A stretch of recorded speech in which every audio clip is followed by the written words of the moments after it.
Bismillahirrahmanirrahim.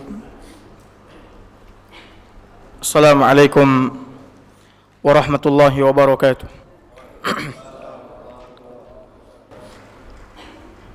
Innal hamdalillah nahmaduhu wa nasta'inu bihi wa nastaghfiruh wa na'udzu billahi min shururi anfusina wa sayyiati a'malina. May yahdihillahu fala mudilla lahu wa may yudlil fala hadiya lahu. Asyhadu an la ilaha illallah wahdahu la syarika lah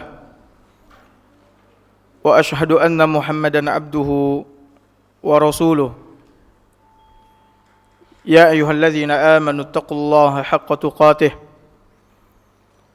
wa la tamutunna illa wa antum muslimun. Ya ayuhan nasu attaqu rabbakumul ladzi khalaqakum min nafsin wahidah wa khalaqa minha zawjaha wa batha minhuma rijalan katsiran wa nisaa'a wattaqullaha alladzi tasaaluna bihi wal arham innallaha kana 'alaykum raqiba.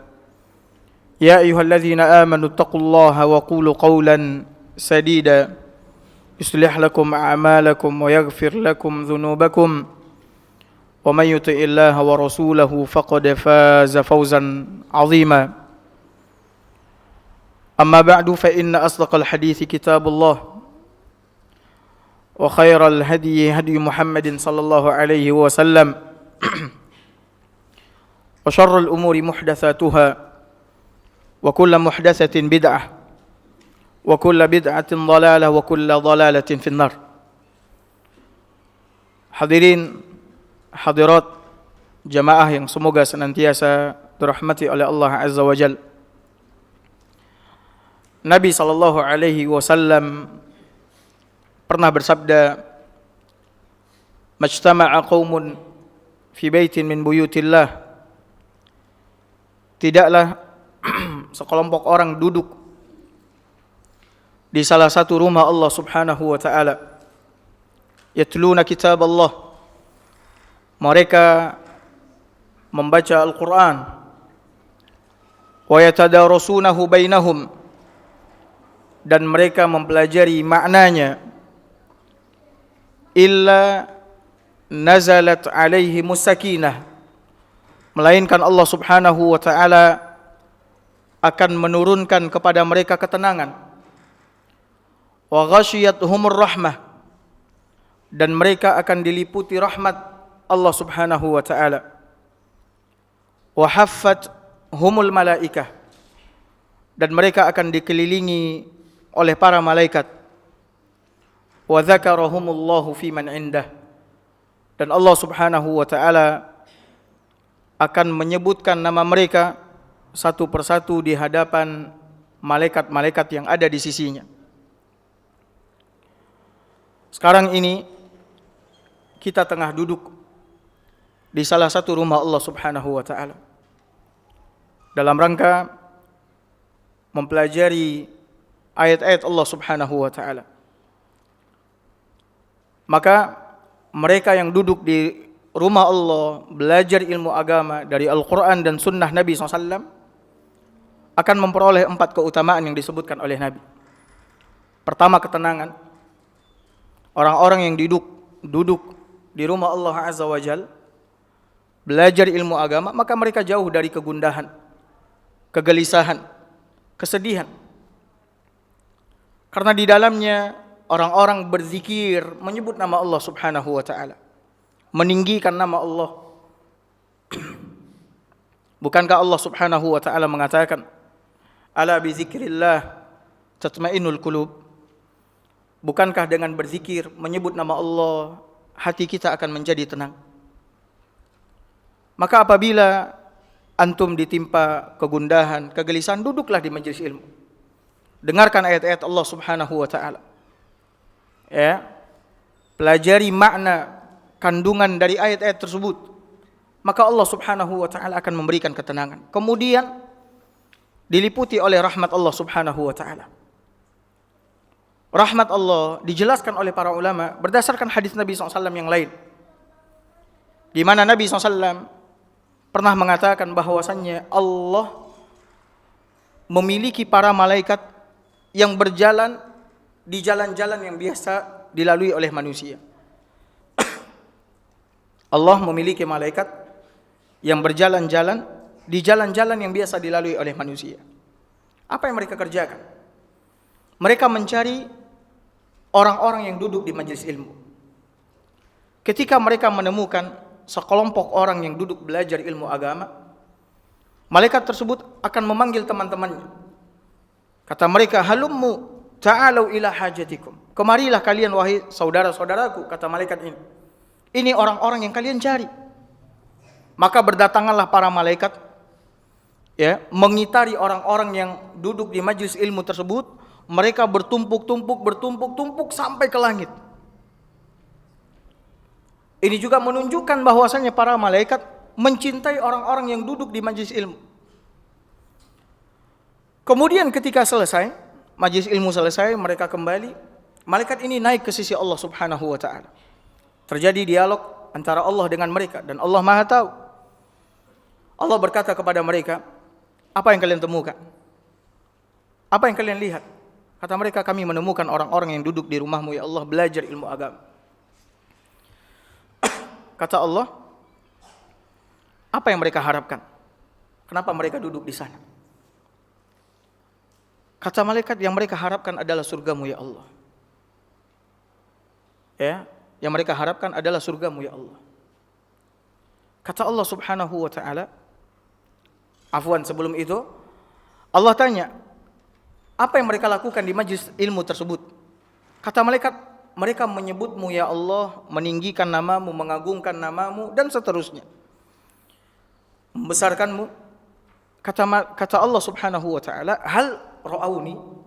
Apakah orang-orang yang duduk di sana mengagungkan namaku, menyebut namaku, meninggikan namaku, mereka melihat aku? Kata Allah Azza wa Jalla. Kata mereka tidak. Lalu kata Allah Subhanahu wa taala, lantas bagaimana kalau sekiranya mereka melihatku? Kata malaikat, kalau mereka lihat ya Allah, maka mereka tidak akan pernah berhenti dari memujimu, membesarkan namamu, mengagungkanmu, dan seterusnya. Lalu Allah tanyakan, apa yang mereka harapkan? Kata malaikat, mereka mengharapkan surgamu ya Allah. Lantas Allah bertanya, hal ra'awha? Apakah mereka lihat surgaku? Kata malaikat, tidak. Kaifa law ra'awha? Bagaimana kalau sekiranya mereka yang duduk itu melihat surgaku? Kata malaikat, kalau mereka lihat ya Allah, mereka tidak akan pernah berhenti beramal soleh, melakukan ketaatan, beribadah kepadamu sampai mereka masuk ke dalamnya. Lantas Allah tanyakan lagi, apa yang mereka takutkan dariku? Yang mereka takutkan darimu siksaanmu ya Allah, azab. Lantas Allah bertanya, apakah mereka melihat nerakaku? Kata malaikat, tidak. Bagaimana kalau mereka lihat? Kata malaikat, kalau mereka melihat ya Allah, mereka akan lari sejauh-jauhnya dan tidak akan berani berbuat dosa dan maksiat. Lantas apa kata Allah Azza wa Jalla? Kalau begitu saksikanlah oleh kalian, anni qad ghafartu lahum.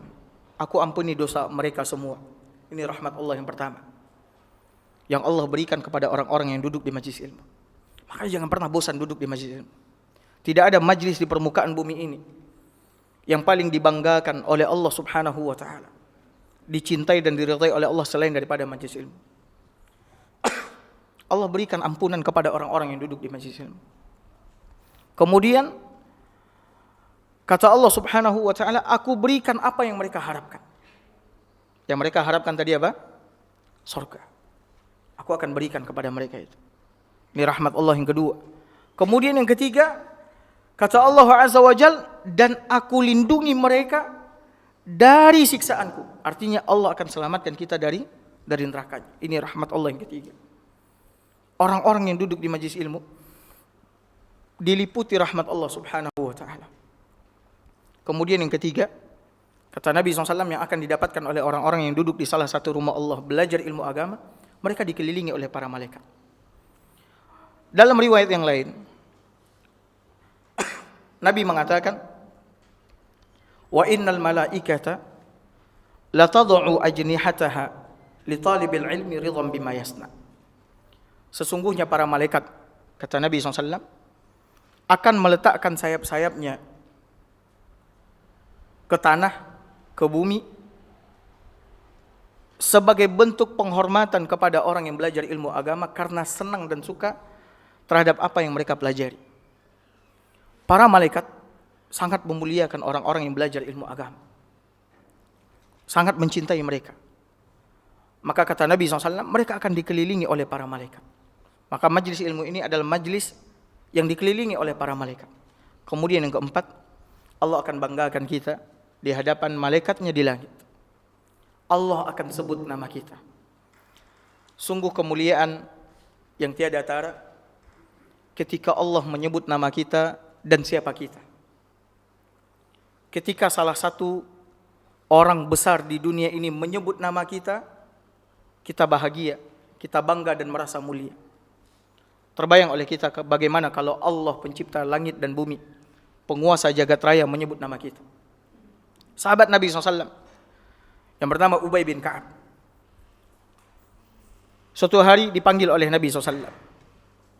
Kemudian Nabi mengatakan kepada Ubay, "Ya Ubay, innallaha amarani an aqra' 'alaika surat al-bayyinah." Wahai Ubay, sesungguhnya Allah memerintahkan aku untuk membacakan surat Al-Bayyinah kepadamu. Lalu Ubay bertanya kepada Nabi SAW, "Ya Rasulullah, asammani Allah?" Wahai Rasulullah, apakah Allah sebut namaku ya Rasulullah? Apakah Allah menyebut namaku ya Rasulullah? Kata Nabi SAW, "Na'am, Allah menyebut namamu." Maka seketika berlinanglah kedua mata Ubay dengan air mata yang sangat banyak karena gembira, bahagia ketika namanya disebut oleh Allah Subhanahu wa taala. Makanya jangan pernah bosan, jangan pernah berhenti untuk terus berjalan melangkahkan kaki menghadiri majelis ilmu. Bukankah Nabi SAW telah mengatakan, orang yang meniti jalan dalam rangka belajar ilmu agama, ujungnya adalah surga Allah Subhanahu wa taala. Kata Nabi SAW dalam hadisnya yang mulia, "Man salaka tariqan yaltamisu fihi ilman, sahalallahu lahu bihi tariqan ilal jannah." Siapa yang meniti jalan dalam rangka belajar ilmu agama, Allah mudahkan jalannya menuju surga. Ikhwan dan akhwat, hadirin hadirat yang semoga senantiasa dirahmati oleh Allah. Siang ini kita akan mengkaji sebuah materi yang sangat besar, penting, yang harus diketahui oleh setiap muslim dan muslimah. Apalagi materi ini menjadi sebab selamatnya seseorang di dunia dan di akhirat, bahagianya seseorang di dunia dan di akhirat, yaitu tentang pentingnya belajar akidah. Pentingnya belajar apa? Akidah. Bapak Ibu hadirin hadirat yang dimuliakan oleh Allah Subhanahu wa taala, akidah adalah fitrah yang Allah menciptakan manusia di atas fitrah itu. Fitratullahi allati fatara an-nasu 'alaiha. Fatara an-nasa 'alaiha. Itulah fitrah Allah Subhanahu wa taala yang Allah ciptakan manusia di atas. Dan manusia sangat butuh kepada akidah ini. Kebutuhan manusia kepada akidah ini sangatlah besar untuk jiwa dan ruhnya. Apabila jiwa seseorang kosong dari akidah, maka tidak ada nilainya. Tidak akan ada nilai. Begitu juga apabila ruh seseorang kosong dari akidah, maka ruhnya pun juga tidak akan hidup, mati. Maka penting bagi kita untuk belajar tentang masalah akidah. Dan pengkajian, pembelajaran tentang masalah akidah ini lama dan panjang, tidak bisa sebentar. Bahkan Nabi SAW sejak mulai diutus sampai nafasnya yang terakhir, senantiasa mendakwahkan tentang masalah akidah. 13 tahun Nabi SAW di kota Makkah, tidak lebih dari menanamkan dan mengajarkan masalah akidah kepada para sahabat. Ya, tidak ada lagi yang lain yang diajarkan oleh Nabi selain daripada masalah akidah. 13 tahun lamanya. Ya. Maka apa itu akidah kalau begitu? Sepenting apa kita belajar akidah? Kenapa penting belajar akidah? Memahami akidah. Akidah, Bapak Ibu hadirin hadirat dimuliakan oleh Allah Azza wa Jalla. Akidah secara bahasa. Akidah secara bahasa artinya adalah ar-rabtu, ikatan. Juga berarti at-tawthiq, al-i'tiqad, keyakinan, kepercayaan. Itu makna akidah secara bahasa. Sedangkan menurut istilah syariat, akidah itu adalah keyakinan yang mengikat hati seorang hamba, ya, dan tidak dicampuri oleh keraguan sedikit pun. Keyakinan yang mengikat hati seorang hamba sehingga dia beragama di atas akidah yang mengikat hatinya dan tidak dicampuri oleh keraguan sedikit pun. Dan akidah tersebut betul-betul menancap dalam kejiwa seorang hamba. Betul-betul tertanam kuat, kokoh. Sehingga tidak bisa digoyang sedikit pun dan tidak bisa dimasuki oleh keraguan. Kalau sekiranya orang-orang mengatakan hari ini gunung bisa dipindahkan oleh manusia, bisa digerakkan oleh manusia, bahkan manusia bisa menghancurkan gunung, adapun akidah maka tidak ada yang bisa menggerakkannya, menggoyangnya, karena dia adalah keyakinan yang kuat yang tertancap di dalam diri seorang hamba. Ya.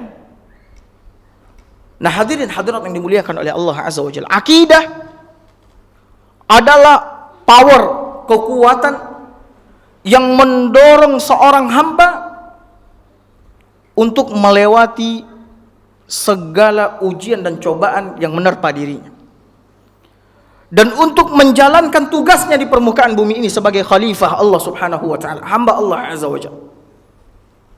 Akidah itu adalah pendorong, kekuatan yang paling besar yang dimiliki oleh seorang hamba. Makanya oleh karena itu, orang-orang yang memiliki akidah yang benar, akidah yang lurus, mereka bisa menggetarkan bumi ini dengan keyakinan mereka. Mereka bisa melakukan sesuatu yang besar dengan akidah mereka. Berbeda dengan orang-orang yang tidak memiliki akidah yang benar. Hidup dalam kelemahan, hidup dalam kehinaan. Ya. Hidup dalam kerendahan. Sementara ashabul akidah, orang-orang yang memiliki akidah yang benar, mereka memiliki cita-cita yang besar dengan akidah mereka tersebut.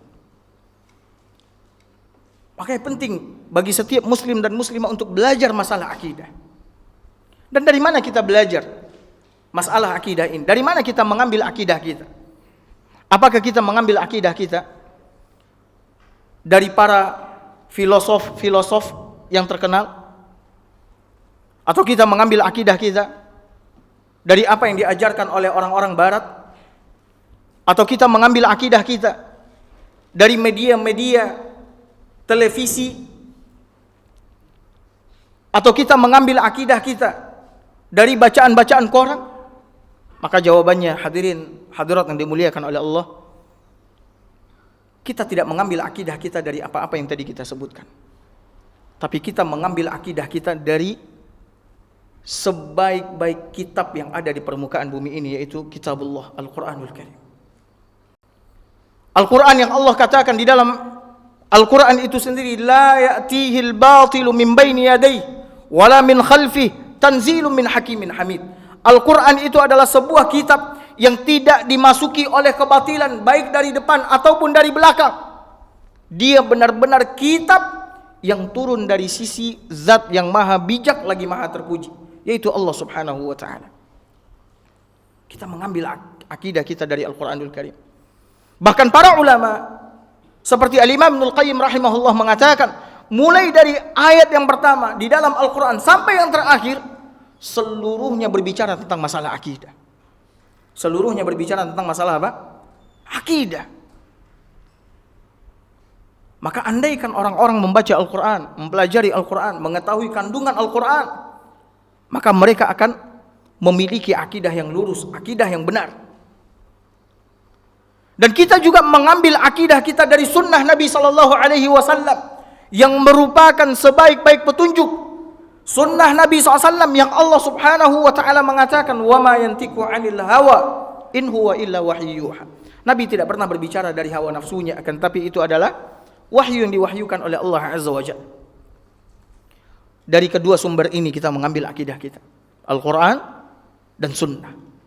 Makanya hadirin hadirat dimuliakan oleh Allah, saya mewasiatkan kepada kita semua dan termasuk kepada diri saya sendiri, jangan biarkan hari-hari kita berlalu kecuali kita ada mempelajari Al-Quran, ada membaca hadis Nabi SAW. Jangan biarkan hari-hari kita berlalu kecuali kita ada membaca beberapa ayat dari Al-Quran dan membaca hadis Nabi SAW. Kenapa?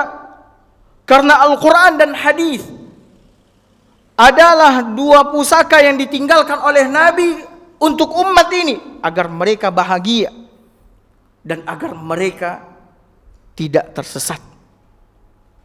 Ini yang dikatakan oleh Nabi SAW dalam hadisnya yang mulia yang dibawakan oleh Imam Malik di dalam kitab Muwatta'nya, taraktu fikum syai'ain, aku tinggalkan buat kalian dua hal, kata Nabi SAW, lan tadhillu ma in tamassaktum bihima, kalian tidak akan sesat selama kalian berpegang teguh dengan keduanya, kitab Allah wa sunnati, Al-Quran dan sunnah. Makanya kenapa umat hari ini hidup dalam kehinaan, hidup dalam kehancuran, kebinasaan, kerendahan, kelemahan, karena mereka mencampakkan Al-Quran dan Sunnah. Yang Allah subhanahu wa ta'ala juga mengatakan di dalam Al-Quran, fa imma ya'tiyannakum minni hudan, maka apabila datang kepada kalian dariku petunjukku, kata Allah Azza wa Jalla, faman ittaba'a hudaya fala yadhillu wa la yashqa. Siapa yang mengikuti petunjukku maka dia tidak akan sesat dan dia tidak akan celaka. Makanya oleh karena itu, jangan biarkan hari kita berlalu kecuali kita ada belajar apa? Al-Quran dan hadis. Baca beberapa ayat Al-Quran. Saya tidak katakan baca satu halaman, tidak. Mungkin kita baca 3 ayat dari Al-Quran, kemudian lihat tafsirannya, kemudian tadabburi Al-Quran tersebut, renungi, bercerminlah dengan isi Al-Quran. Begitu juga dengan hadis Nabi SAW. Sudah berapa usia yang Allah berikan kepada kita? Sudahkah kita menyelesaikan membaca terjemahan Al-Quran? Sudah berapa hadis Nabi SAW yang kita baca dan yang sudah kita amalkan? Ini akan ditanyakan besok oleh Allah subhanahu wa ta'ala. Allah subhanahu wa ta'ala mengatakan dalam Al-Quran tentang Al-Quran, wa innahu la dzikrun laka wa liqaumik, dalam surah Az-Zukhruf, sesungguhnya Al-Quran itu adalah sebuah nikmat kemuliaan yang Allah berikan kepadamu dan untuk umatmu. Fasawfa tus'alun, dan kelak kalian akan ditanya oleh Allah tentang Al-Quran. Kita semua akan ditanya oleh Allah tentang Al-Quran. Adakah kita membacanya? Adakah kita mempelajarinya? Adakah kita beramal dengan Al-Quranul Karim? Subhanallah. Maka oleh karena itu kita mengambil akidah dari Al-Quran dan Sunnah Nabi Sallallahu Alaihi Wasallam. Kemudian hadirin hadirat dimuliakan oleh Allah Azza wa Jalla, di dalam memahami akidah yang kita ambil dari Al-Quran dan Sunnah, maka fahamilah Al-Quran dan Sunnah tersebut menurut yang difahami oleh generasi pertama umat ini, yang telah menoreskan sejarah yang sangat luar biasa, sejarah yang sangat hebat, di mana mereka hampir-hampir saja menguasai dunia ini dari timur dan ke barat. Dan tahukah kita siapa mereka? mereka adalah sahabat Nabi sallallahu alaihi wasallam.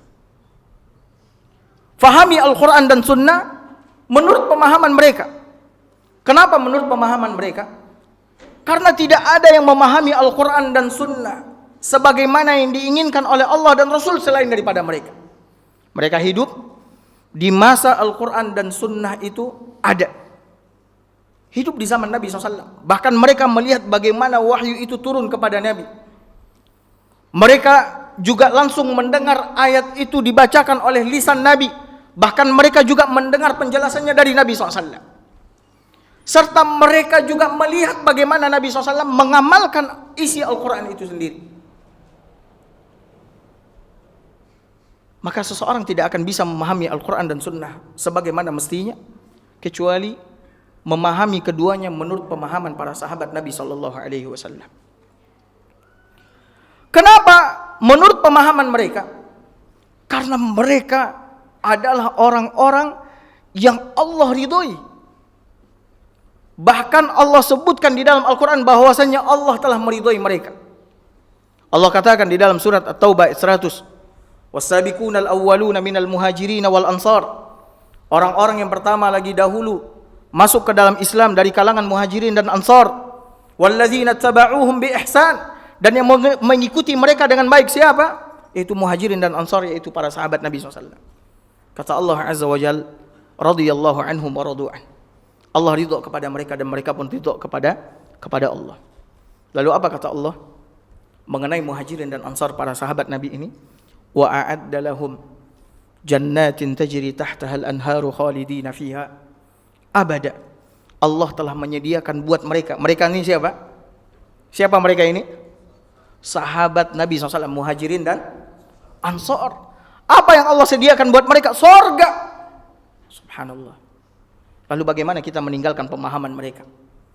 Allah telah menyediakan untuk mereka surga yang mengalir di bawahnya sungai-sungai dan mereka kekal di dalamnya. Zalikal fawzul azim. Itulah kemenangan yang besar. Kemudian hadirin hadirat yang semoga senantiasa dirahmati oleh Allah Subhanahu wa taala. Kemudian kenapa menurut pemahaman mereka? Karena Nabi telah mengatakan, khairun nasi qarni. Sebaik-baik manusia adalah manusia yang hidup di masa. Kesaksian Nabi SAW.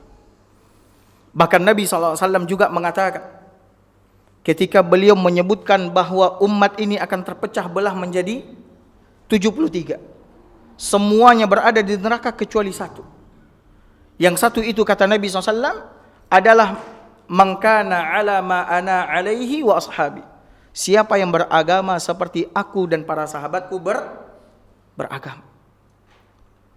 Makanya hadirin hadirat dimuliakan oleh Allah, kalau kita ingin memahami Al-Quran dan Sunnah, maka fahami dengan pemahaman para sahabat. Karena tidak ada manusia yang paling lurus di dalam memahami Al-Quran dan Sunnah kecuali para sahabat Nabi sallallahu alaihi wasallam.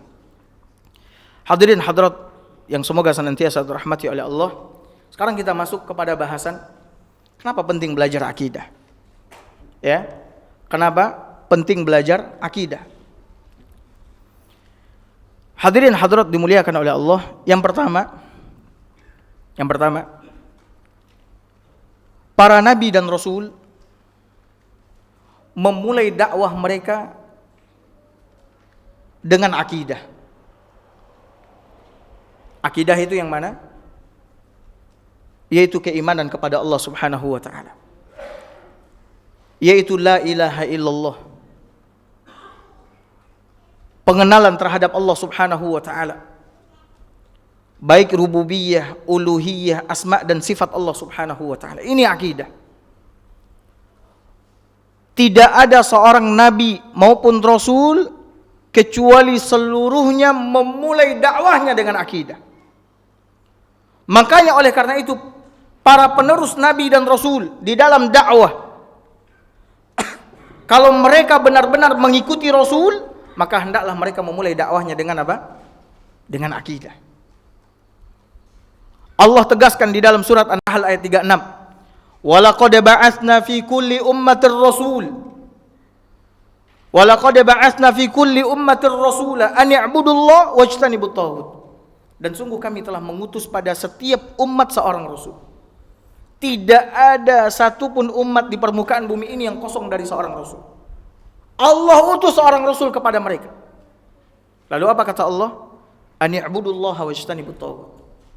Allah perintahkan mereka untuk menyerukan ibadati Allah saja dan jauhi taghut. Ibadati Allah saja dan jauhi taghut.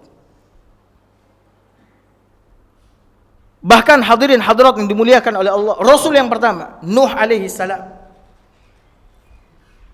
mendakwahkan kepada kaumnya sebagaimana yang Allah abadikan di dalam Al-Quran dalam surat Al-A'raf ayat 59. Ya qaum, u'budullah. Apa kata Nuh? Wahai kaumku, ibadati Allah saja. Malakum min ilahin ghairuh. Kalian tidak memiliki ilah, Tuhan yang berhak kalian ibadati dengan hak kecuali Allah. Begitu juga dengan Hud, begitu juga dengan Saleh. Semuanya mendakwahkan ya qaum u'budullah, wahai kaum sembahlah Allah, ibadatilah Allah. Kalian tidak punya ilah yang berhak kalian ibadati kecuali Allah Subhanahu wa taala. Semua para nabi dan rasul memulai dakwahnya dengan apa? Dengan masalah akidah, dengan masalah tauhid. Bahkan Nabi SAW, perhatikan, Nabi SAW 13 tahun mukim di Makkah, tanah kelahirannya, mendakwahkan akidah, baik dakwah sirriyah ataupun dakwah alaniyah, terang-terangan, sembunyi-sembunyi ataupun terang-terangan. Sembunyi-sembunyi Nabi dakwah kepada keluarganya. Pertama sekali Khadijah, kemudian kepada sahabat terdekatnya. Kemudian Khadijah memiliki pembantu Zaid bin Harithah. Ya. Kemudian Nabi mulai dakwah kepada Abu Bakar. Abu Bakar memulai dakwahnya juga. Tidak lebih dakwah Nabi adalah asyhadu an la ilaha illallah wa asyhadu anna Muhammadar Rasul. 3 tahun lamanya dakwah secara sembunyi-sembunyi. Tidak ada yang lain yang didakwahkan oleh Nabi. Cuman itu, asyhadu an la ilaha illallah, asyhadu anna Muhammadar Rasul. Enggak lebih dari itu. Para sahabat juga demikian. Sehingga ketika turun firman Allah Subhanahu wa taala, wa anzir ashiratakal aqrabin, berikanlah peringatan kepada kerabatmu yang terdekat. Nabi naik ke bukit Safa, kemudian memanggil ya bani fulan, ya bani fulan, ya bani fulan, ya bani fulan. Berkumpul orang-orang di bawah kaki bukit Safa. Lalu apa kata Nabi SAW? Qulu la ilaha illallah. Ucapkanlah oleh kalian la ilaha illallah, tuflihu, kalian akan menang, kata Nabi SAW. Kalian akan beruntung.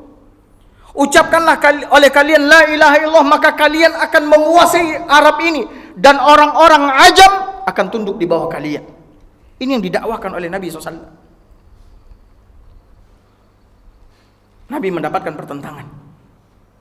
Sejak beliau mendakwahkan itu, Nabi mendapatkan pertentangan, permusuhan, dibenci, bahkan Nabi SAW disakiti. 13 tahun lamanya. Bahkan Nabi berdakwah dari satu majlis ke majlis orang-orang kafir Quraisy. Dari pasar ke pasar Nabi SAW mengatakan qulu la ilaha illallah tuflihu, qulu la ilaha illallah tuflihu. Tidak lebih dakwah Nabi daripada kalimat tersebut. Subhanallah. Sekarang mana orang-orang yang mendakwahkan seperti itu? La ilaha illallah, la ilaha illallah. Sekarang orang alhamdulillah mengucapkan kalimat la ilaha illallah. Benar atau tidak? Tapi mereka tidak faham maknanya. Kalau kita tanyakan apa makna la ilaha illallah, mereka mengatakan la ilaha illallah, tidak ada Tuhan kecuali Allah. Ini makna yang rancu. Ini makna yang rancu. Kemudian kalau belum lagi kita tanyakan la ilaha illallah memiliki rukun, apa rukun la ilaha illallah? Kemudian kita tanyakan juga la ilaha illallah memiliki syarat, apa syarat la ilaha illallah? Kemudian kita tanyakan la ilaha illallah memiliki pembatal, apa pembatal la ilaha illallah? Mereka tidak bisa menjawab. Mereka mengatakan la ilaha illallah iya, akan tapi mereka tidak memahami maknanya. Sungguh orang-orang kafir Quraisy lebih faham tentang makna la ilaha illallah ketimbang orang-orang sekarang yang mengucapkan kalimat la ilaha illallah. Kalau sekiranya makna la ilaha illallah seperti yang difahami oleh orang-orang hari ini, la ilaha illallah artinya tidak ada Tuhan kecuali Allah, maka orang-orang Quraisy akan mengatakan la ilaha illallah. Tapi orang-orang Quraisy nggak mau mengatakan la ilaha illallah. Kenapa? Karena mereka tahu maknanya, maksudnya. Kalau mereka mengucapkan kalimat la ilaha illallah, konsekuensinya apa?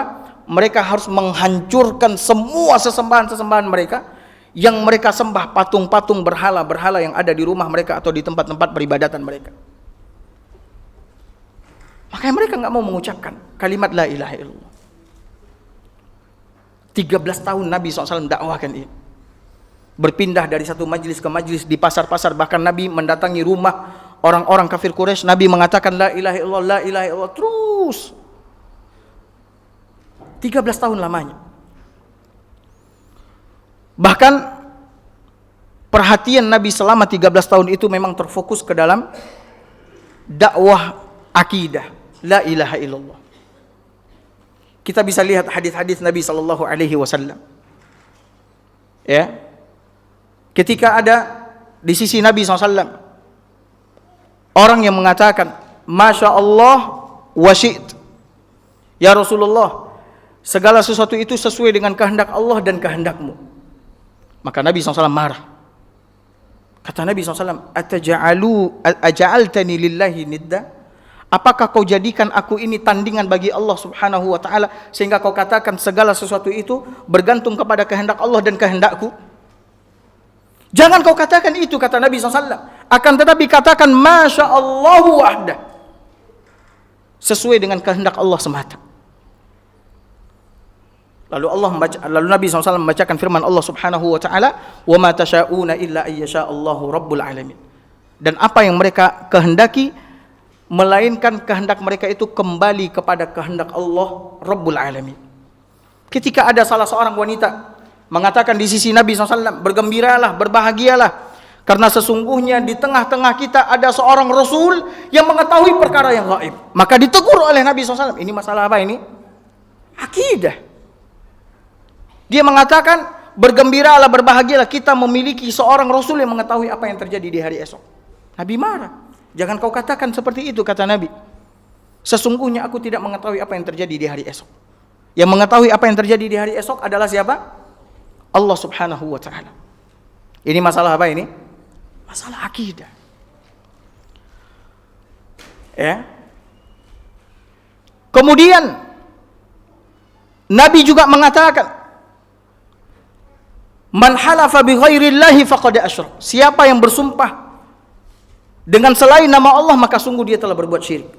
Dan dalam riwayat yang lain Nabi mengatakan, man zabaha li ghairillah faqad kafar. Siapa yang menyembelih hewan kurban tidak untuk Allah, maka sungguh dia telah melakukan kekufuran yang besar. Ini semua berkaitan dengan masalah apa? Akidah. Selama di Mekah ini yang ditanamkan oleh Nabi SAW, masalah akidah kepada sahabat-sahabatnya. Ketika akidah sahabat-sahabatnya telah kuat, baru turunlah syariat-syariat salat, puasa, zakat, haji, jihad dan lain sebagainya. Bahkan Nabi juga mengatakan, man ata arrafan au kahinan, barang siapa yang datang kepada tukang ramal atau kepada dukun, fasaddaqahu bima yaqul, lalu dia membenarkan apa yang dikatakan oleh dukun tersebut, faqad kafar bima anzalallah, bima unzila ala Muhammad, maka sungguh dia telah kafir terhadap apa yang diturunkan kepada Muhammad SAW. Hadirin ma'asyiral muslimin, hari ini betapa banyak orang-orang yang mendatangi dukun. Gak sedikit orang-orang yang datang ke dukun, yang percaya dengan ucapan tukang ramal, akan terjadi ini, akan terjadi itu, akan terjadi ini. Bahkan anak-anak muda-mudi kita, ya, mereka lebih mendengarkan ucapan tukang ramal berdasarkan bintang-bintang kelahiran mereka. Subhanallah. Ini sedikit atau banyak? Banyak. Yang datang ke dukun gak sedikit. Yang percaya dengan ucapan dukun gak sedikit. Subhanallah. Bahkan Nabi SAW mengatakan, yang siapa yang datang kepada dukun lalu bertanya, maka 40 hari 40 malam salatnya tidak akan diterima oleh siapa? Oleh Allah subhanahu wa ta'ala. Sekarang yang datang ke dukun, ya, tidak terhitung, dan mereka semua adalah orang-orang Islam. Kenapa mereka bisa datang ke dukun, percaya dengan ucapan dukun? Karena mereka tidak belajar akidah. Mereka tidak faham tentang akidah. Ya, mereka tidak faham tentang akidah. Sehingga mereka datang kepada dukun seakan-akan mereka mengetahui bahwasannya dukun ini mengetahui perkara gaib, seakan-akan dukun ini bisa memberikan manfaat dan menolak mudarat dengan memberikan jimat. Kaum muslimin yang menggunakan jimat sedikit atau banyak? Banyak. Yang kerja, yang jualan, yang ini, yang itu, mereka pegang jimat. Itu dari mana mereka dapat? Dari dukun. Kenapa bisa terjadi ini? Karena mereka nggak belajar akidah. Mereka tidak mengetahui masalah akidah. Subhanallah. Maka ketahuilah Bapak Ibu hadirin hadirat, Nabi mulai dari awal dakwah sampai akhir beliau meninggal selalu mendakwahkan akidah. Ketika nafas Nabi sudah satu-satu, apa kata Nabi SAW? La'anallahu al-yahud wan nasar. Semoga Allah laknat Yahudi dan Nasrani. Kenapa? Ittakhadhu qubur anbiya'ihim masajid. Mereka menjadikan kuburan para nabi mereka sebagai apa? Masjid. Ini masalah akidah atau tidak? Akidah. Ketika nafasnya sudah satu-satu. Subhanallah. Lalu kita mencoba memulai belajar agama ini dengan sesuatu yang tidak dengannya para nabi dan rasul memulai dakwahnya. Sungguh kita keliru. Tapi banyak orang-orang malas belajar masalah akidah. Kalau udah kajian akidah mereka nggak mau belajar. Subhanallah. Nggak mau datang. Apa judulnya? Akidah Ahlus Sunnah wal Jamaah. Atau pentingnya belajar akidah dan lain sebagainya, nggak mau datang. Tapi kalau kajiannya tentang masalah yang hangat diperbincangan, mereka mau datang. Subhanallah. Masalah akidah ini adalah masalah yang sangat penting, nggak boleh kita sepelekan. Dan kenapa akidah ini penting? Ini juga jawabannya di samping para nabi dan rasul memulai dakwahnya dengan akidah. Karena akidah itu adalah dasar agama. Akidah adalah apa?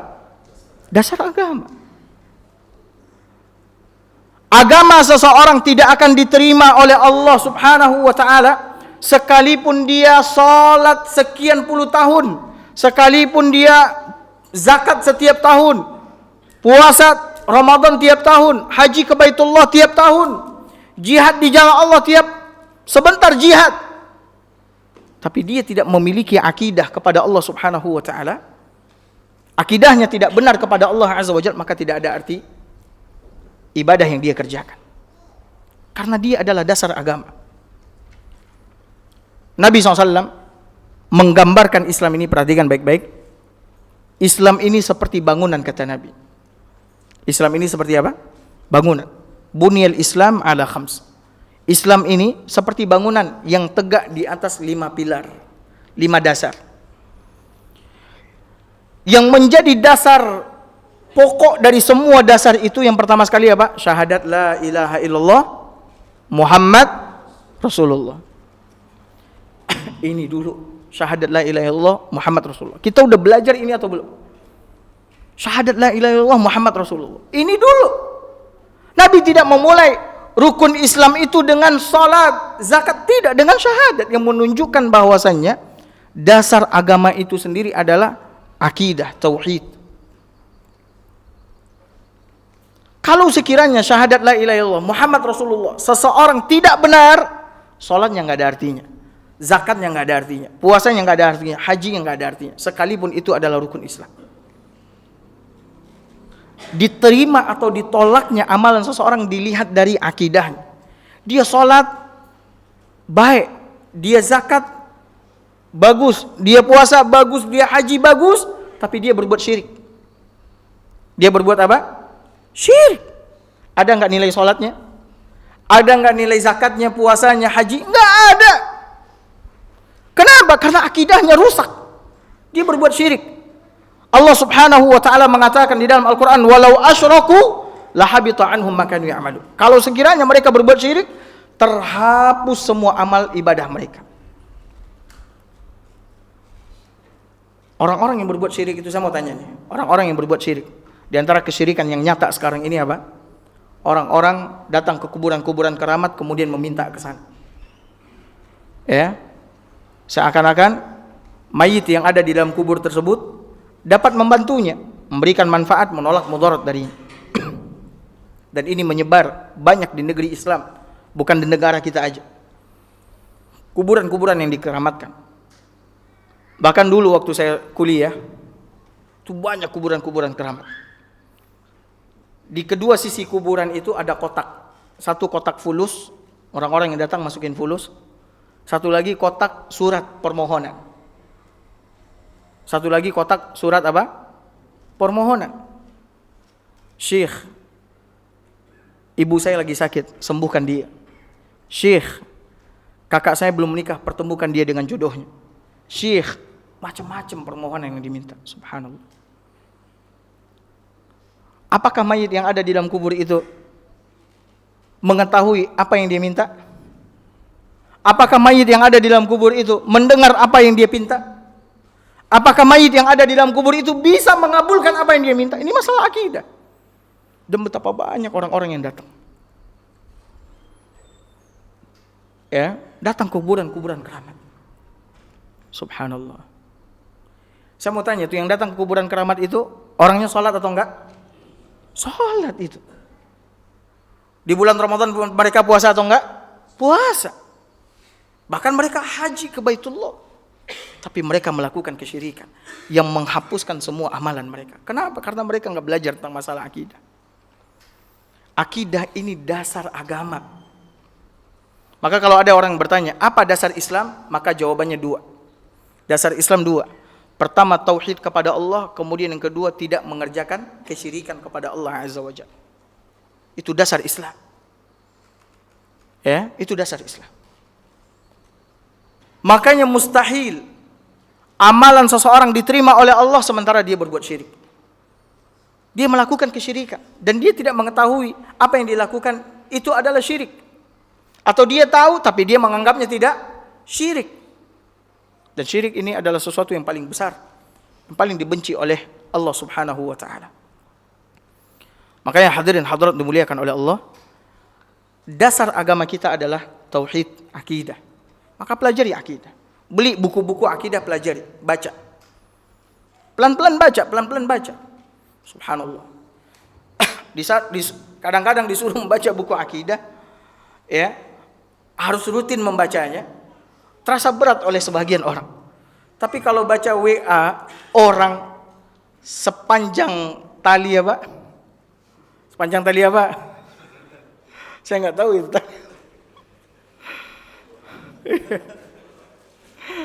Tali kerak ya. Sepanjang itu dia bisa baca, sabar. Apalagi kalau isinya gosip. Subhanallah. Suruh baca kitab akidah. Kasih kitab misalkan syarah kitab akidah Ahlussunnah wal Jamaah. Tebal memang. Tapi kalau kita angsur-angsur setiap hari baca 2 halaman, tiap hari baca 2 halaman atau 5 halaman, selesai sama kita. Tapi kalau baca baru muqaddimah udah ngantuk. Tutup buku akidah. Kapan mau selesai? Ya, baca kitab akidah. Penting Bapak Ibu sekalian. Ya, penting Bapak Ibu sekalian. Apalagi nih orang tua, para orang tua. Tinggalkan anak-anak kita di atas akidah yang benar. Orang tua yang mengerti masalah akidah, dia tidak akan pernah mengkhawatirkan masa depan anaknya. Dia nggak akan pernah khawatir masa depan anaknya. Sekarang banyak orang tua mengkhawatirkan masa depan anaknya. Ya, besok anak saya ini mau jadi apa, bagaimana kalau saya mati? Subhanallah, kalau saya mati bagaimana dia?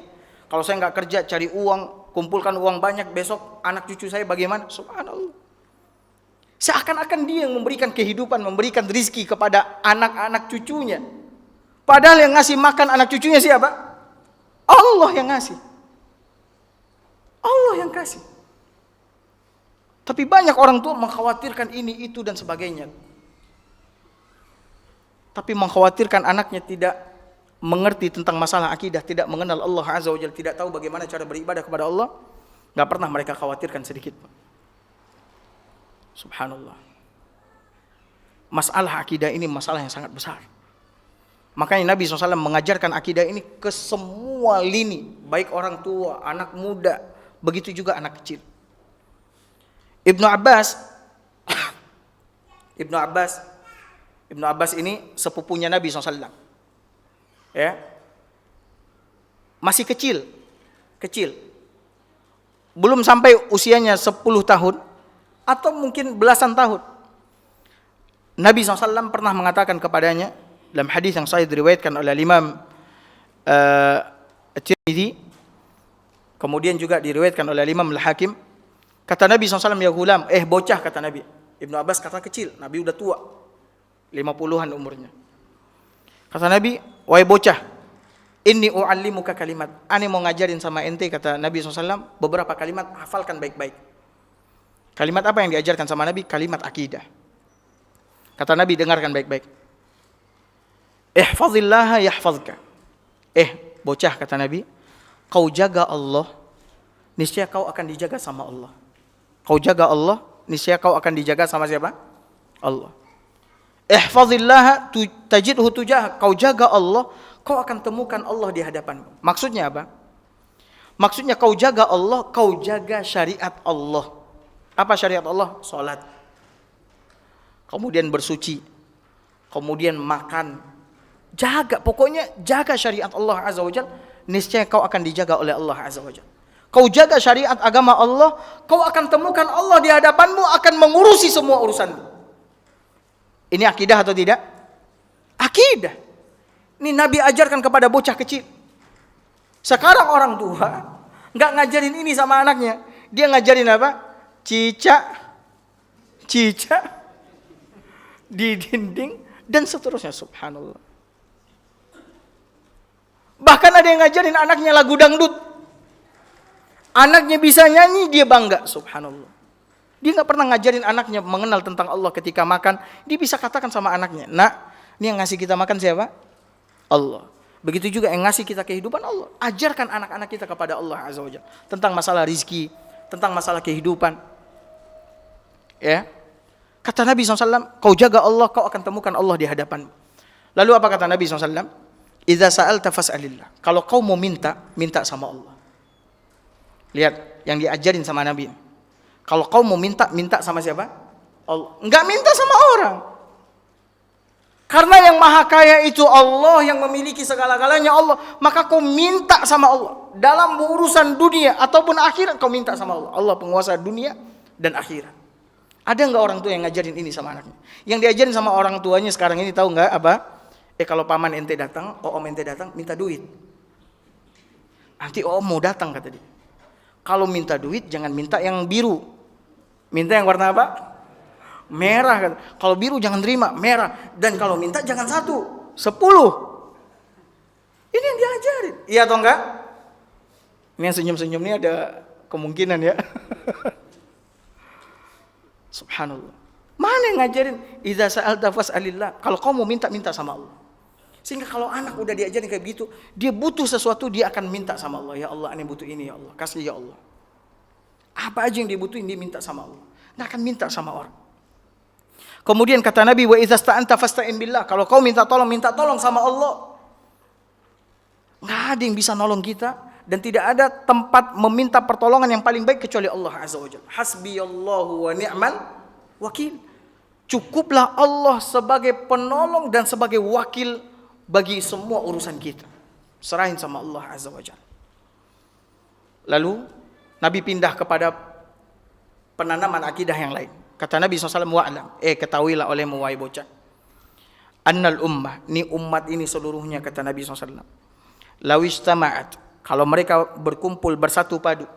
Ala ayyan fa'uka bisyai' ingin memberikan satu manfaat kepadamu, lam yanfa'uk, mereka enggak akan bisa ngasih manfaat kepadamu illa bi syai'in qad katabahu Allahu lak, kecuali sesuatu yang diizinkan sama Allah. Artinya apa? Nabi ingin menanamkan, kau jangan berharap sama manusia. Manusia enggak akan bisa ngasih manfaat sama ente. Bahkan kalau mereka bersatu padu semuanya mau ngasih manfaat, enggak akan bisa kecuali yang diizinkan sama Allah Azza wa Jalla. Lalu apa kata Nabi? Walau ijtama'u ala ayyadurruka bisyai', kalau mereka bersatu padu berkumpul untuk memberikan mudarat kepadamu sedikit saja, lam yadurruka illa bisyai'in qad katabahu Allahu 'alaik, mereka tidak akan bisa memberikan mudarat kepadamu sedikit saja kalau kecuali apa yang telah Allah tuliskan atasmu. Artinya apa? Mengajarkan anak untuk berani. Gak takut sama orang. Bahkan orang mau bersatu padu semuanya, ingin menyakitinya, tidak akan bisa kecuali atas izin dari siapa? Allah Subhanahu wa ta'ala. Ini sekarang banyak anak-anak yang penakut. Tahu kenapa? Orang tua suka nonton film horor. Orang tua suka nonton film horor, anaknya juga nonton. Yang ditonton apa? Pocong bangkit dari kubur, sundal bolong, macam-macam, subhanallah. Akhirnya anak kalau udah malam takut, suruh, hari hujan tolong angkat kain. Takut, nanti ada pocong kata dia. Terbangun tengah malam mau pipis, dia bangunin siapa? Bangunin orang tuanya. Pak, ma, saya mau pipis kata dia. Udah pergi sendiri, nggak takut. Subhanallah. Ini kenapa bisa kayak begini? Karena tidak ditanamin masalah akidah. Lalu Nabi SAW mengatakan, rufi'atil aqlam wa jaffatis suhuf. Pena-pena telah diangkat oleh Allah dan lembaran-lembaran telah mengering. Hadirin hadirat yang semoga senantiasa dirahmati oleh Allah Azza wa Jalla. Masalah akidah, masalah yang sangat besar. Nabi memulai dakwahnya dengan akidah. Kemudian akidah adalah dasar apa? Agama. Kemudian berikutnya, akidah ini adalah syarat diterimanya semua ucapan dan amal perbuatan kita. Ibadah kita kepada Allah.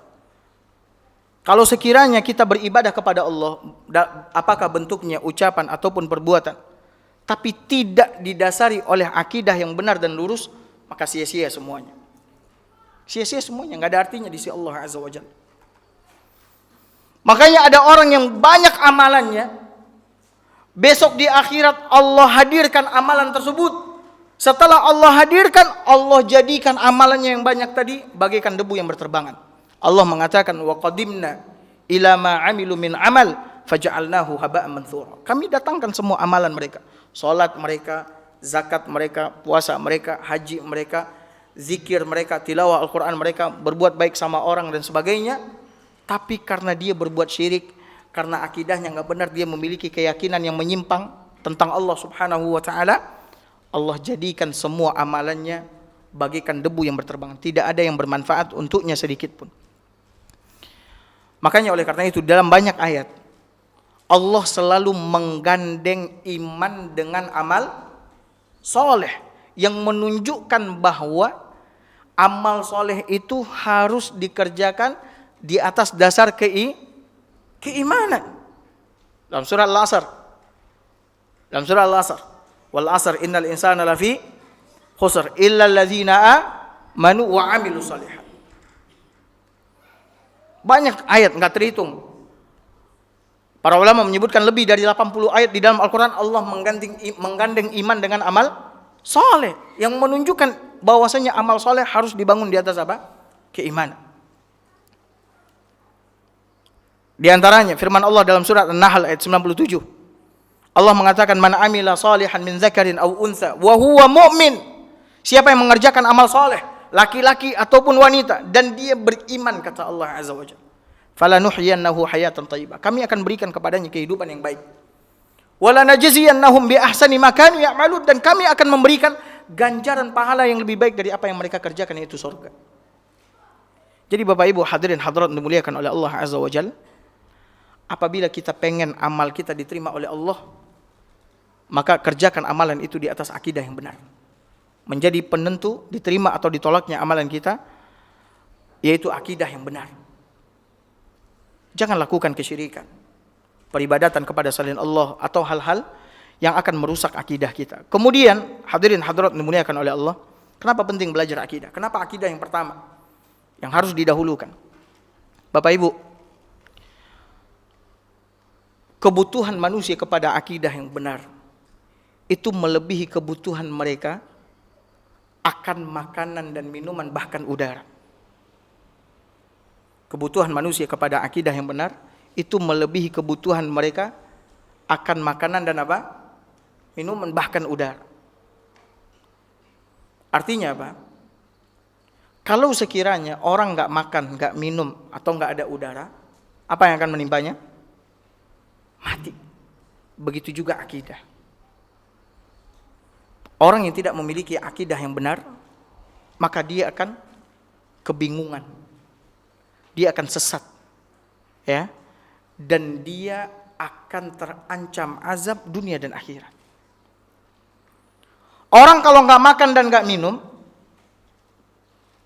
sementara dia memiliki akidah yang benar, dia akan merasakan sakit sebentar kemudian mati. Selesai dia mati, dia nggak merasakan sakit lagi. Dia nggak akan merasakan sakit lagi. Beda sama orang yang dia makan minum sementara dia tidak memiliki apa?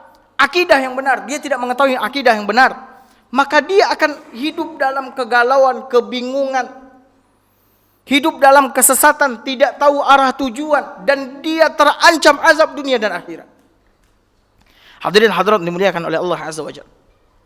Betapa banyak orang-orang menanyakan hari ini, saya ini hidup buat apa saya hidup, kata dia. Bahkan dia tidak tahu siapa yang menciptakan dia, untuk apa dia diciptakan, kemana dia harus melangkah, apa yang harus dia lakukan. Ada orang yang menanyakan ini atau tidak? Banyak. Banyak. Terutama orang-orang yang tidak memiliki akidah. Bahkan ada orang Islam sendiri yang mengaku Islam, Muslim, Muslimah. Ketika dia hidup tanpa akidah, dia mengaku Islam, tapi pengakuan di lisan saja. Padahal Islam bukan hanya sekedar ucapan, pengakuan di lisan. Dia bertanya, ini saya diciptakan buat apa? Untuk apa saya hidup? Terutama anak muda-mudi.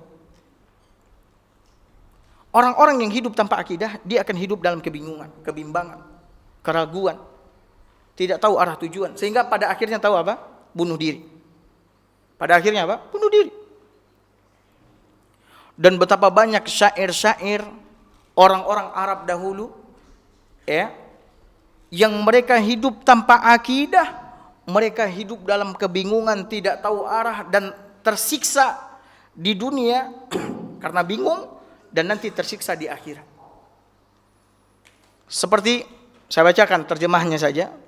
Syair seorang pemuda yang kehilangan arah tujuan dan hidup dalam penuh ketersiksaan. Dia mengatakan, aku datang, sementara aku tidak tahu dari mana aku ini datang, kata dia. Dan aku datang, aku melihat ke arah depanku, lalu aku berjalan, namun aku bingung, aku berjalan kemana? Untuk apa aku berjalan? Apa ujung dari perjalananku ini?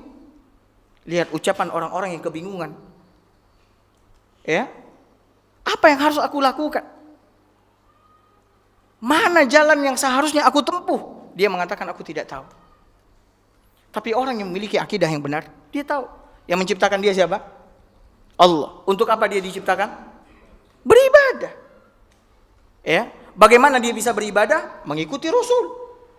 Jelas tujuannya. Enggak kebingungan. Hari ini orang-orang bingung sehingga dia banyak bermenung. Bermenung aja. Saya ini buat apa saya diciptakan? Kenapa saya diuji seperti ini? Ada apa? Maksudnya apa? Saya begini. Subhanallah. Orang-orang yang memiliki akidah yang benar, dia enggak akan pernah kebingungan. Ya, enggak akan pernah kebingungan. Makanya oleh karena itu, ada loh manusia di permukaan bumi ini yang tidak mengetahui siapa yang menciptakan dia. Lihat orang-orang yang anti Tuhan, mengatakan enggak ada Tuhan. Dia mengatakan ya manusia ini ada, ya ada dengan sendirinya. Bahkan bumi yang besar ini ada dengan apa? Sendirinya. Subhanallah. Karena dia tidak beriman dengan adanya Tuhan. Ya. Lalu dia juga mengatakan, aku ini diciptakan buat apa? Tujuannya apa? Kemana aku harus melangkah? Apa yang harus aku lakukan? Subhanallah. Tapi mungkin ada yang bertanya, Ustaz, apa memang ada orang yang seperti itu? Ada. Bahkan ada orang yang mengatakan, Allah itu nggak ada, kata dia. Yang mengatakan itu, notabene-nya juga mengaku Islam. Dia mengatakan Allah nggak ada, kata dia. Ya. Dan mereka yang dahulunya terlahir dari lingkungan Islam, kemudian mereka belajar Islam di Eropa, Amerika, pulang-pulang, mereka mengingkari adanya Tuhan, adanya Allah Subhanahu wa taala. Subhanallah. Makanya oleh karena itu Bapak Ibu sekalian, kebutuhan kita kepada akidah ini sangat besar. Bahkan melebihi kebutuhan kita akan apa? Makanan dan minuman serta udara. Kalau kita butuh sama makanan, minuman serta udara demi mempertahankan hidup kita, maka ketahuilah agar kita bisa selamat, bisa bahagia dunia dan akhirat, kita harus memiliki akidah yang benar. Maka pelajari tentang masalah akidah dari Al-Quran, Sunnah Nabi SAW, dan dari kitab-kitab para ulama, dan dengan mendengarkan kajian-kajian para ulama. Kemudian di antara hal yang menyebabkan mempelajari akidah itu sangat penting, dan akidah mesti yang pertama, Bapak Ibu hadirin hadirat yang dimuliakan oleh Allah Subhanahu wa taala, dengan akidah yang benar, seseorang akan menjadi manusia yang kuat. Seseorang akan menjadi manusia yang apa? Kuat. Ketika dia diuji oleh Allah Subhanahu wa taala. Dan kehidupan kita di dunia ini Bapak Ibu sekalian, hakikatnya adalah apa? Ujian. Kita ini diciptakan oleh Allah memang untuk diuji. Jadi kalau ada di antara kita yang terus diuji, baru lepas dari ujian ini, kemudian datang lagi ujian berikutnya, lepas dari ujian ini, datang lagi ujian berikutnya, sadari kita memang diciptakan oleh Allah untuk diuji. Allah yang menegaskan di dalam Al-Quran, dalam surat Al-Insan, kata Allah Subhanahu wa ta'ala, dalam surat Al-Insan ayat 2, inna khalaqnal insana min nutfatin amsyajin nabtalih, sesungguhnya kami menciptakan manusia, inna khalaqnal insana, sesungguhnya kami menciptakan manusia min nutfatin amsyaj, dari air mani yang bercampur. Untuk apa? Nabtalih, untuk kami berikan ujian.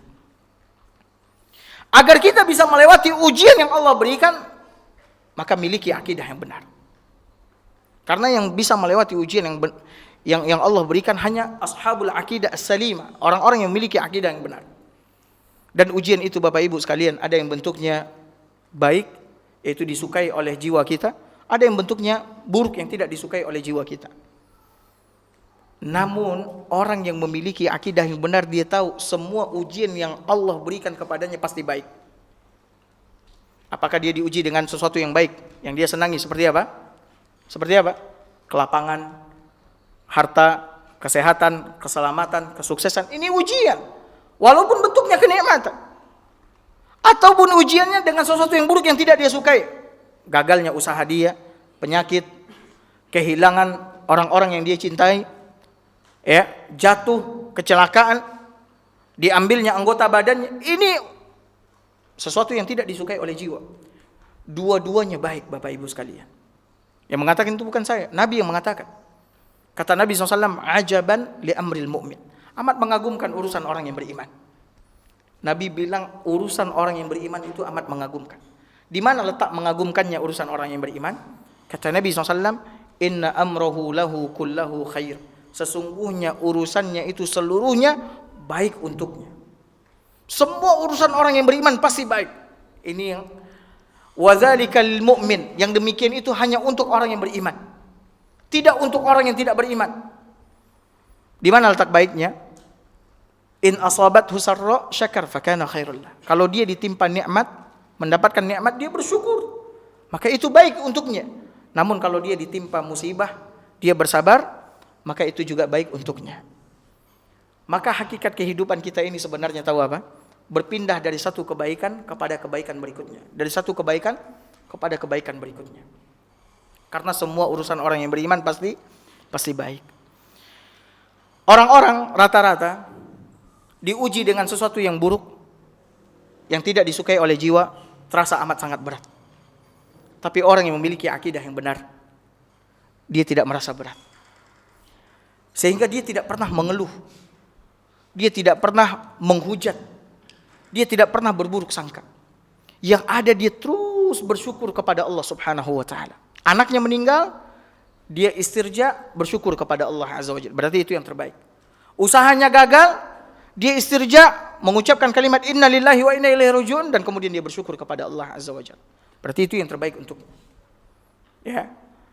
Saya berikan contoh Bapak Ibu hadirin hadirat dimuliakan oleh Allah Azza wa Jalla. Salah seorang tabi'in yang bernama Abu Kilabah. Abu Kilabah rahimahullahu ta'ala, seorang ahli ibadah di zaman tabi'in. Mungkin gak ada di antara kita yang diuji dengan ujian yang menimpa dirinya. Bagaimana ujiannya? Allah mengambil kedua matanya, Allah mengambil kedua tangannya, Allah mengambil kedua kakinya, dan dia ditinggalkan sebatang kara oleh keluarganya. Dia memiliki seorang anak, anaknya pun mati diterkam oleh serigala.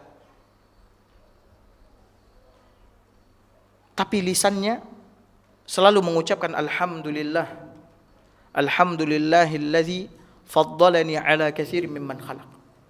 Matanya enggak ada, tangannya enggak ada, kakinya enggak ada keluarga. Tapi dia mengatakan segala puji bagi Allah yang telah memberikan kelebihan kepadaku dari makhluk-makhluknya yang lain.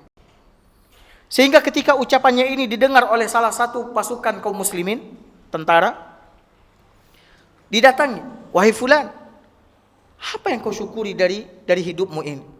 Kau buta, kau tidak memiliki dua tangan, kau tidak memiliki dua kaki. Bahkan anakmu satu-satunya dimakan oleh serigala. Apa yang kau syukuri? Kata dia, masih banyak nikmat Allah pada diriku. Allah masih memberikan kepadaku keimanan, kata dia. Allah masih memberikan kepadaku lisan. Allah masih memberikan kepadaku akal yang sehat. Maka tidakkah pantas aku tetap memuji Allah Subhanahu wa taala sekalipun kondisiku seperti ini? Lihat, hanya orang-orang yang beriman yang seperti ini. Hanya orang-orang yang beriman. Makanya tanamkan masalah akidah ini kepada keluarga kita. Belajar akidah ini bukan pembelajaran yang sebentar, butuh waktu. Butuh waktu. Sehingga ketika ini yang kita ajarkan, Bapak Ibu hadirin hadirat dimuliakan oleh Allah, kita akan melahirkan generasi-generasi yang kuat. Generasi-generasi yang tangguh. Tidak akan pernah mengeluh. Tidak akan pernah menyerah dengan keadaan. Dia akan terus berjuang. Tapi kalau kita tinggalkan generasi-generasi yang tidak mengenal Allah, tidak mengenal nama Allah, sifat Allah Subhanahu wa taala, maka dikhawatirkan mereka akan datang ke kuburan, mereka akan datang kepada dukun, mereka akan datang kepada tukang ramal dan seterusnya. Percaya kepada jimat, bergantung kepada jimat dan seterusnya. Makanya di antara pelajaran penting juga tentang masalah akidah ini akan mendidik anak-anak kita, generasi ini menjadi generasi yang kuat, yang tidak akan dapat terkalahkan. Tidak akan dapat apa? Terkalahkan. Bapak Ibu, banyak sekali contoh di dalam Al-Quran maupun hadis tentang sahabat-sahabat Nabi SAW dahulunya. Bagaimana mereka dengan jumlah mereka yang sedikit, mereka diberikan kemenangan oleh Allah dan tidak ada rasa takut sedikit pun di dalam diri mereka ketika mereka menghadapi sekutu orang-orang kafir, orang-orang musyrik ketika memerangi mereka. Yang disebut dengan perang Ahzab. Perang Ahzab itu adalah di saat kelompok-kelompok kafir dan orang-orang musyrik bersatu padu ingin membasmi dan menghancurkan Nabi dan para sahabat. Sampai-sampai di dalam Al-Quran Allah menyebutkan kengerian tentang perang Ahzab ini, yang kalau sekiranya didengar oleh orang-orang akan membuat jantung mereka keluar, copot, mendengar orang-orang bersatu padu ingin menghancurkan mereka. Tapi ketika berita itu sampai kepada mereka, ketika orang-orang munafik mengatakan kepada mereka, kalian hati-hatilah, tuh orang-orang semuanya sudah bersatu padu, berkumpul untuk menghancurkan kalian. Ketika mereka mendengar ucapan tersebut, menambah keimanan mereka dan mereka mengatakan hasbiyallahu wa ni'mal wakil. Kenapa bisa demikian? Karena mereka memiliki akidah. Bahkan Allah sebutkan dalam surat Al-Ahzab sendiri. Kalau mau baca bagaimana ngerinya Al-Ahzab, bagaimana pelajaran yang diberikan oleh Allah Subhanahu wa taala dalam surat Al-Ahzab, silakan baca surat Al-Ahzab. Allah mengatakan walamma ra'al mu'minuna al-ahzab, ketika orang-orang mukmin melihat bagaimana besarnya jumlah orang-orang kafir yang bersekutu, bersatu padu ingin menghancurkan mereka, apa kata mereka ini? Qalu hadza ma wa'adana Allahu wa rasuluhu wa sadaqallahu wa rasuluhu. Ini yang Allah dan Rasulnya janjikan buat kita. Dan sungguh benar Allah dan Rasulnya, wa ma zadahum illa imana wa taslima. Tidak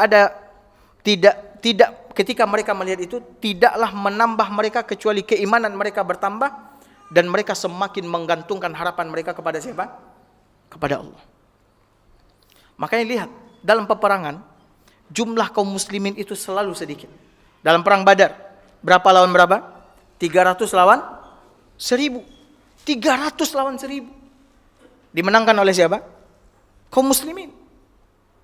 Dimenangkan oleh kaum muslimin. Yang memenangkan mereka bukanlah jumlah mereka, bukanlah persenjataan mereka, tapi apa yang memenangkan mereka? Akidah yang ada di dalam diri mereka. Keyakinan mereka kepada Allah Azza wa Jalla. Dalam perang Yarmuk yang lebih parah, jumlah kaum muslimin 25.000 atau 30.000 melawan tentara Romawi sekitar 250.000 atau 300.000. Subhanallah. Itu banding enggak kira-kira itu? 30.000 lawan 300.000 atau 250.000. Tapi dimenangkan oleh siapa? Oleh kaum muslimin. Makanya oleh karena itu, ketika kita mengajarkan tentang masalah akidah ini, maka akan mendidik dan melahirkan generasi yang tangguh dan kuat. Makanya sekali lagi Bapak Ibu sekalian, ini panjang sekali dan banyak sekali kenapa kita harus belajar tentang masalah akidah. Bahkan ada para ulama menulis buku lebih kurang 4 jilid dan beliau beri judul Al-Aqidatu Awwalan Law Kanu Ya'lamun. Pelajarilah akidah yang paling utama andaikan kaum muslimin mengetahuinya. Maka di dalam belajar ilmu agama ini yang paling pertama sekali yang mesti kita pelajari adalah masalah apa? Akidah. Enggak ada yang lain. Enggak ada yang lain. Nanti setelah belajar akidah baru belajar tentang sholat, baru belajar tentang apa? Zakat, puasa Ramadan dan haji ke Baitullah. Karena sholat, zakat, puasa dan haji ini diterima atau ditolak kembali kepada masalah akidah. Maka pelajari tentang masalah akidah. Wallahu taala alam. Ini panjang sekali pembahasannya. Insyaallah lain kali mudah-mudahan kita bisa lanjutkan. Yang jelas Bapak Ibu sekalian, poin kita siang ini, akidah itu adalah kekuatan umat Islam. Akidah itu adalah keyakinan yang tertancap kuat di dalam sanubari umat Islam. Kalau sekiranya umat ini memiliki akidah yang benar, maka dia akan menjadi umat yang berkuasa di muka bumi. Umat yang disegani oleh umat-umat yang lain. Dan dia akan menjadi umat yang terdepan. Tapi kenapa manusia bobrok, umat Islam sekarang ini lemah, tidak berdaya, terbelakang dan seterusnya? Karena mereka telah jauh dari akidah yang benar. Makanya oleh karena itu pelajari tentang masalah akidah. Nah, kenapa kita harus mempelajari tentang masalah akidah? Yang pertama sekali tadi kenapa? Karena para nabi dan rasul memulai dakwahnya dengan dakwah akidah. Kemudian karena akidah adalah apa?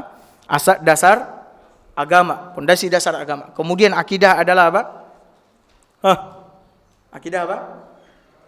Syarat diterimanya amal ibadah kita. Kemudian karena kebutuhan kita kepada akidah jauh lebih besar daripada kebutuhan kita kepada air, makanan, bahkan udara.